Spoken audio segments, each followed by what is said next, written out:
Estamos con Adrián Naum. ¿Se pronuncia así? Naum. Sí, perfecto, perfecto. Él es un joven de 22 años y el currículum es impresionante. Yo lo voy a poner aquí un momento. Gracias. Él está por completar el grado de Scientist Degree, es decir, médico. ¿Okay? Sería médico cirujano, sería la traducción. Inicialmente en la carrera, el primer título que se obtiene como doctor sería el de médico cirujano. Eso sería correcto. Ok, pero luego él está también con un 3.8 de GPA sacando un degree en biología. Que eso te va a tomar de aquí a diciembre. Sí, y la función principal de mi primer degree en biology, que sería el degree en biología, sería adicionalmente adentrarme en las investigaciones científicas, ya que mi principal meta en la carrera es convertirme en médico investigador. Ok, médico investigador. Y aquí tienes algo en HMX, Harvard Medical School. Estás estudiando una certificación o hiciste una certificación en inmunología y bioquímica. Correcto.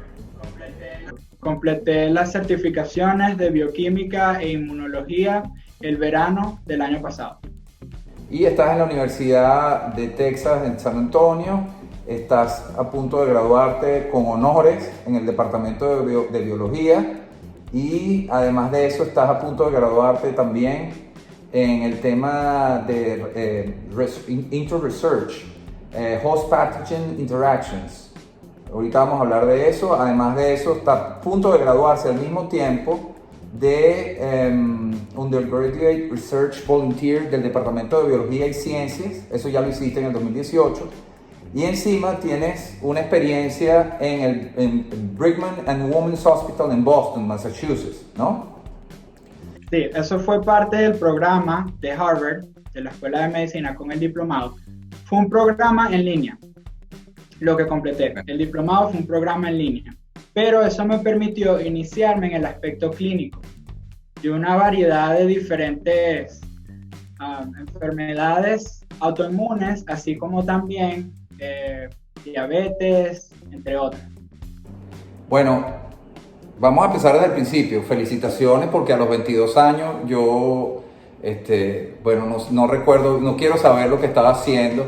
Te felicito porque no debes tener mucho tiempo para rumbas ni para esto, sino que estás estudiando todo el día. Esto es un poco también para que la gente que nos está observando sepa por qué Luis está hablando con un jovencito de 22 años sobre todos estos temas. Ya lo van a ver cuando escuchen cómo hablo.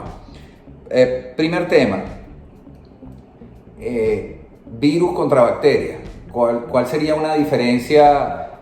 Porque obviamente estamos en el tema del coronavirus y todo esto. ¿Cuál es el tema de los virus en función de las bacterias en palabras sencillas? O sea, ¿cuáles son sus diferencias? Las diferencias esenciales entre una enfermedad bacteriana y una enfermedad viral radican en, primero, la estructura de una bacteria en comparación a un virus. En términos de tamaños moleculares, digamos micrómetros, una bacteria es aproximadamente 100 veces más grande que un virus, razón por la cual los mecanismos infecciosos varían. Una bacteria tiene la capacidad de llevar a cabo una serie de requisitos metabólicos que un virus no puede, ya que un virus es denominado un agente acelular o no vivo. Sí, yo creo que ese es uno de los temas más duros porque la gente piensa en un virus como un ser vivo y realmente, entonces, ¿qué sería un virus? O sea, entiendo la bacteria porque la bacteria tiene procesos metabólicos, es decir, tiene una forma de respirar, vamos a hablarlo de alguna manera, de metabolizar alimentos, para llamarlo de alguna manera, y también de reproducirse. Entonces, un virus, ¿hasta qué punto qué puede hacer? ¿Un virus respira? Un virus es catalogado como un parásito intracelular. La razón por esto es que depende de la maquinaria celular para poder llevar a cabo varios de los procesos de reproducción necesarios para infectar un huésped. Es decir, en una analogía, digamos que tuviéramos un libro. Ese libro representaría el ADN. digamos bacteriano en este caso. Ahora, una infección viral no se basa en términos genómicos o de características genéticas en ese mismo libro, sino que sería, digamos, una fotocopia del libro. Esa fotocopia es de estructura inestable y reactiva. Y eso diferencia inicialmente a la bacteria de un virus y no permite que sean catalogados como organismos vivos, porque dependen de la maquinaria que, digamos en este caso, para fotocopiar su material genético. Dependen de un huésped para poder completar su ciclo de reproducción. Ok, básicamente es un parásito y recuerdo en estos días que estábamos conversando vía telefónica que, por supuesto, no sé si catalogas un ser vivo algo que tiene ADN, pero me estabas hablando que los virus, o en este particular, el coronavirus y todos los que dependen del SARS y del MERS, los que se han venido estudiando desde hace varios años, son entes que no tienen ADN, simplemente tienen la mitad, para que la gente lo entienda, que es el ARN. Es simplemente la mitad de la cadena, ¿no? La citosina, tiamina, guanina y ¿cuál me falta? Adenina. Gracias a mi profesora de química, porque la recuerdo mucho y todavía recuerdo esos nombres. Cuéntame sobre eso, o sea, ¿qué significa que un virus no tenga ADN y que lo que tiene adentro es solamente ARN? En términos, digamos, moleculares, como bien lo mencionaste, el ADN se diferencia del ARN estructuralmente en que el ADN es una cadena de dos hilos que son complementarios el uno con el otro, mientras que, por otra parte, el ARN es un hilo singular que, como mencioné, es de estructura reactiva porque los nucleótidos que mencionaste simplemente están abiertos al ambiente y pueden reaccionar con cualquier molécula o con cualquier átomo químico. Es una de las referencias esenciales que se utilizan para comparar el ADN con el ARN. Ahora, como bien lo preguntaste, desde la perspectiva viral, ellos dependen en su mayoría de características de su genoma en ARN, debido a que una vez, como lo mencionamos, son parásitos intracelulares, y una vez que infectan al huésped, ellos necesitan utilizar la maquinaria celular rápidamente. Entonces, si tuviéramos el libro que mencioné en la analogía, que sería el ADN, tomaría más tiempo fotocopiar su ADN para convertirlo en ARN, para eventualmente llegar a proteínas. Entonces, como es un parásito y normalmente, en términos del sistema inmunológico, ellos lo suprimen para poder completar parte de su ciclo de vida y eventualmente, cuando hayan infectado grandes porciones del tejido endógeno, es que ellos deciden entrar en una fase que se denomina la fase lítica de la vida celular. Entiendo. Estuvimos conversando también que la parte del estudio que tú estás haciendo en este momento tiene que ver con la tuberculosis. ¿Cómo relacionas el tema o qué tan cercano está la enfermedad de la tuberculosis con el COVID-19? Porque hasta donde se sabe en este momento es una enfermedad que ataca básicamente células en el pulmón y la tuberculosis es similar. ¿Qué símiles puede haber allí? Y obviamente todo lo que estamos pensando es un tema de una vacuna, de una cura o algo similar, ¿no? Tomando en cuenta que la tuberculosis tiene ciertos paliativos o cierta forma de disminuir su efecto. Correcto. En términos paliativos existe la vacuna que es la BCG. La BCG o el bacilo de Calmette-Guerin es utilizado preventivamente para disminuir que Mycobacterium tuberculosis, que es el nombre del agente causal, se disemine a lo largo del cuerpo. Entonces, sin embargo, a pesar de que existe un nivel paliativo con esa vacuna, no previene la tuberculosis respiratoria. Y ese es el problema en la actualidad. Cerca de un cuarto de la población mundial está infectada con tuberculosis. Es una enfermedad recurrente que ha existido por milenios desde que existe el uso de la memoria de la humanidad y básicamente ha azotado a la humanidad por muchos años, sin que se haya descubierto alguna cura definitiva, por lo menos en el aspecto de la tuberculosis respiratoria. El proyecto que yo estoy llevando a cabo en el Instituto Biomédico de Texas, básicamente investiga una molécula intracelular que se denomina adenosín monofosfato cíclico, que en altas concentraciones es capaz de suprimir el sistema inmune. Es decir, tuberculosis se comporta como un parásito intracelular, parecido inclusive a una infección viral. Entonces, en términos, tú me estabas pidiendo por supuesto la comparación, en el microambiente pulmonar, tuberculosis es un patógeno intracelular, como lo mencioné, y se comporta de la misma forma un parásito, al igual que una infección viral.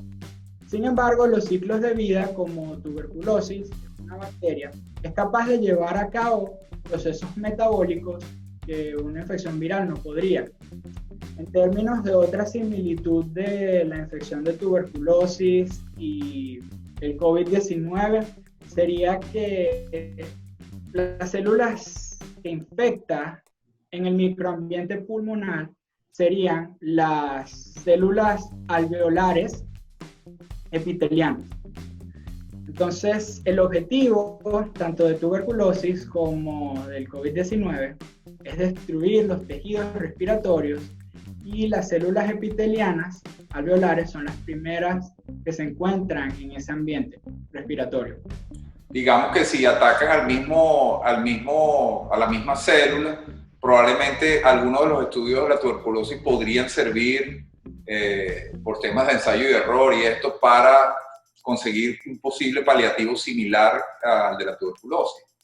Ya esto es una opinión, por supuesto, eso no... Claro, yo desde mi perspectiva personal diría que no, porque tanto la infección bacteriana de la tuberculosis como la infección viral del COVID-19 difieren en términos del receptor al cual ellos interactúan para, como una llave, entrar en la célula del huésped.